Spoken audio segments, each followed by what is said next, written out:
Rose Ann makakapag-aral na, pero bago po yan pakisuportahan po muna natin ang ama ng Kalingap na si Val Santos Matubang at Kalingap Rab Matubang pati na rin ang mga viewers at reactioners. Maraming salamat po.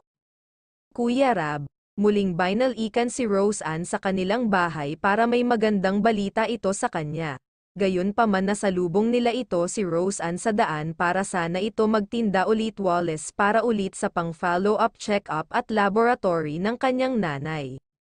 Kaya pinabalik muna ito ni Kuya Rab sa kanilang bahay para iabot ang bumuhos na tulong na binigay ng mga sponsor para sa kanilang mag-ina. Sobrang saya din ito ni Rose Ann nung nalaman niya ito na may mag-sponsor sa kanyang pag-aaral at sobra itong nagpapasalamat. Kaya kinabukasan mag-inquire na daw ito sa school para makapag-enroll na muli at makapasok na siya. Hindi niya daw ito sasayangin ang pagkakataon binigay ito sa kanya. Tuwang-tuwa ito si Rose Ann at ang kanyang nanay dahil kinantahan ito ni Aljon si Rose Ann kaya liligawan daw ito ni Aljon si Rose Ann at ang sabi ng nanay niya ay pwede pero huwag daw muna sa ngayon dahil kailangan pa niya magtapos ng pag-aaral para sa kanyang kinabukasan. Yun ang tanging hiling lamang niya kay Rose Ann.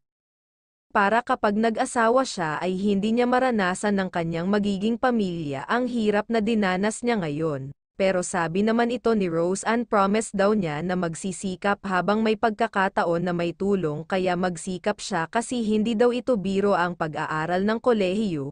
Kung sakali daw wala naman tumulong sa kanyang pag-aaral ay magtrabaho na lamang siya dahil hindi naman daw nila kaya ang pangtustos nito, kaya sobrang thankful daw ito kasi may sumagot sa kanilang panalangin at nakilala ng Team Kalingap si Rose Ann, kaya hanggang dito na lang po mga Kalingap. Kung bago lang po kayo sa channel ko pa like and subscribe my channel. Thank you for watching and God bless us all.